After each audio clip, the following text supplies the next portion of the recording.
بہت سے لوگوں کا خیال ہے کہ پروفیسر یونس کی جانب سے 2007 میں فوج کی حمایت یافتہ نگران حکومت کی بظاہر حمایت سے ایک سیاسی جماعت بنانے کی کوشش نے حسینہ واجد کو ناراض کر دیا تھا، خاص طور پر اس لیے کہ وہ اس وقت جیل میں تھی۔ محمد یونس نے بعد ازاں سیاسی جماعت بنانے کا ارادہ ترک کر دیا تھا اور کہا تھا کہ یہ ان کے بس کی بات نہیں ہے۔ اس وقت بنگلہ دیش بہت نازک موڑ پر ہے اور دیکھتے ہیں کہ ڈاکٹر محمد یونس اس تمام معاملے کو، ان تمام حالات کو کس طریقے سے سنبھالتے ہیں۔ دوسری جانب بنگلہ دیش کی افواج میں بھی کچھ اہم تبدیلیاں اور تقرریاں کی گئی ہیں، تو آئیے ان پر بھی ایک نظر ڈال لیتے ہیں۔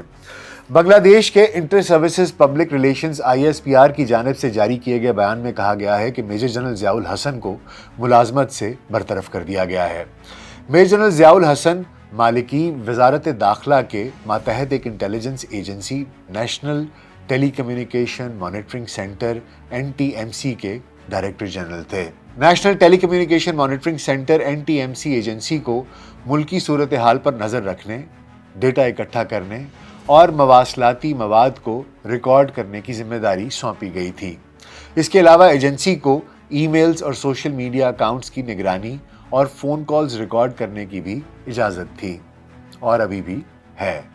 بنگلہ دیش ISPR کے مطابق لیفٹیننٹ جنرل سیف عالم کو وزارت خارجہ کا قلمدان سونپ دیا گیا ہے۔ بنگلہ دیش کی فوج کے شعبہ تعلقات عامہ نے کہا ہے کہ میجر جنرل ضیاء الحسن کی جگہ میجر جنرل رضوان الرحمان کو DG NTMC تعینات کیا جائے گا۔ یہ تمام تقرریاں، تبادلے اور سبکدوشیاں، ان کو بہت کرٹیکل طریقے سے انالائز کیا جا رہا ہے اور اس کو بہت مثبت طریقے سے دیکھا جا رہا ہے کہ بنگلہ دیش کے جو آرمی چیف ہیں وہ صرف اپنے اعتماد والے لوگوں کو ہی اس طرح کی کرٹیکل پوزیشنز پر لے کر آ رہے ہیں۔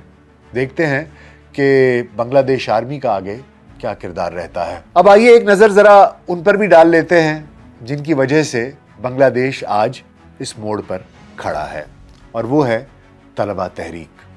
اور اس طلبہ تحریک کے ایک رہنما ہیں جن کا نام ناہید اسلام ہے، جنہیں کہ مختلف جگہوں پر مختلف تصاویر پر دیکھا گیا ہے۔ تو آئیے آپ کو ناہید اسلام کے بارے میں بھی کچھ بتائے دیتے ہیں۔ بنگلہ دیش میں جولائی میں شروع ہونے والے حکومت مخالف مظاہروں کی قیادت کرنے والے ایک نوجوان کی بہت سی تصویریں سوشل میڈیا پر وائرل ہیں۔ اپنے سر پر بنگلہ دیش کے جھنڈے والی پٹی باندھے ہوئے یہ نوجوان ناہید اسلام ہیں، جو سوشیولوجی یعنی شعبہ سماجیات کے طالب علم ہیں۔ برطانوی خبر رساں ادارے روئٹرز کے مطابق ناہید اسلام سرکاری ملازمتوں کے لیے مخصوص کوٹے کے خلاف چلنے والی طلبہ تحریک کے کوارڈینیٹر ہیں۔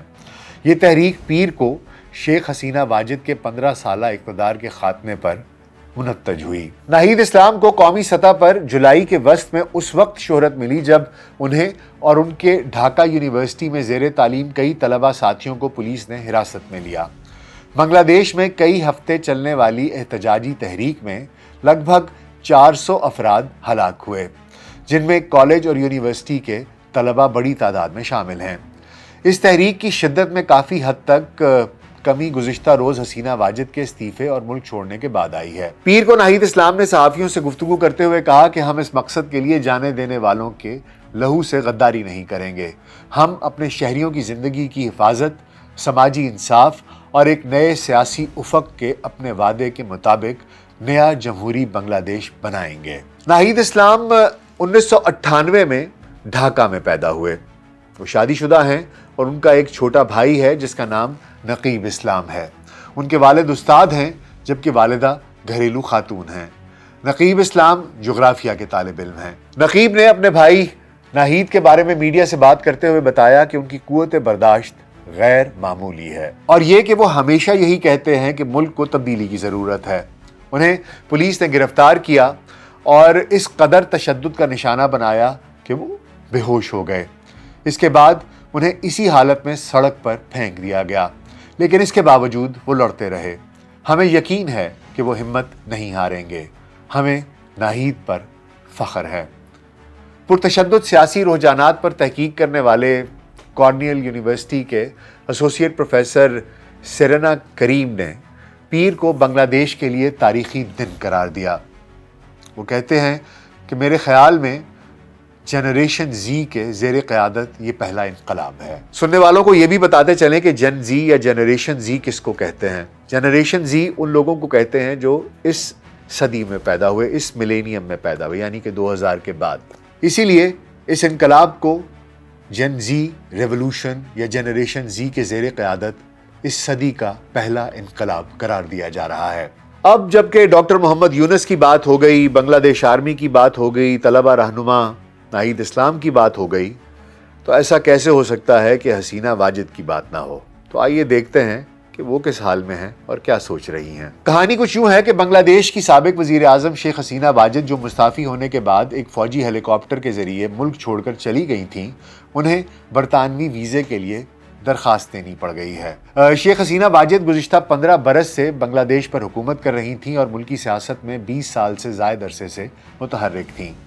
بنگلہ دیش میں گزشتہ ماہ حکومتی ملازمتوں میں کوٹا سسٹم کے خلاف مظاہرے پھوٹ پڑے اور ان مظاہروں کے دوران سیکیورٹی فورسز کی فائرنگ سے اب تک 400 سے زائد افراد ہلاک ہو چکے ہیں۔ حسینہ واجد اپنی ہمشیرہ کے ہمراہ نئی دہلی پہنچی اور پھر برطانوی حکومت کو سیاسی پناہ کی درخواست بھیجی۔ شیخ حسینہ واجد کی ہمشیرہ شیخ ریحانہ برطانوی شہریت رکھتی ہیں اور برطانوی لیبر پارٹی کی رکن پارلیمنٹ ٹیولپ صدیق کی والدہ بھی ہیں۔ ذرائع کا کہنا ہے کہ بنگلہ دیش کی سابق وزیر اعظم حسینہ واجد کو تاحال برطانوی حکومت کے رد عمل کا انتظار ہے۔ دوسری جانب برطانوی وزیر خارجہ ڈیوڈ لیمی نے بنگلہ دیش میں ہونے والے پرتشدد مظاہروں کی اقوام متحدہ کے ذریعے تحقیقات کا مطالبہ کیا ہے، اور نہ صرف یہ مطالبہ کیا ہے بلکہ ان واقعات کو المناک قرار دیا ہے۔ ایک بیان میں ان کا کہنا تھا کہ تمام فریقوں کو تشدد کے خاتمے، امن و امان کی بحالی اور انسانی جانوں کے مزید ضیاع کو روکنے کے لیے مل کر کام کرنا چاہیے۔ برطانوی وزیر خارجہ کا یہ بھی کہنا تھا کہ بنگلہ دیش کے عوام اس بات کے مستحق ہیں کہ گزشتہ چند ماہ کے دوران ہونے والے واقعات کی اقوام متحدہ کے زیر نگرانی مکمل، آزادانہ اور منصفانہ تحقیقات کرائی جائیں۔ بنگلہ دیش میں ہونے والے مظاہروں اور وزیر اعظم شیخ حسینہ واجد کے استعفے پر برطانیہ اور انڈیا کی حکومتوں کی جانب سے تاحال سرکاری طور پر کوئی بیان جاری نہیں کیا گیا، اور وہ بھی کیسے؟ اپنے بچے کو کوئی کیسے ہی کچھ کہہ سکتا ہے۔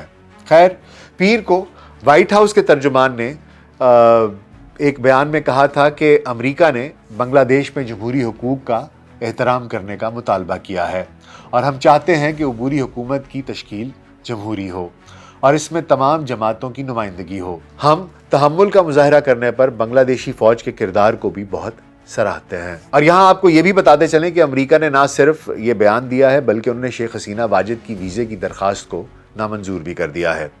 دوسری طرف شیخ حسینہ واجد کے استعفے پر تبصرہ کرتے ہوئے یورپین یونین نے بنگلہ دیش کی نئی حکومت کو پرامن طریقے سے اقتدار کی منتقلی پر زور دیا ہے۔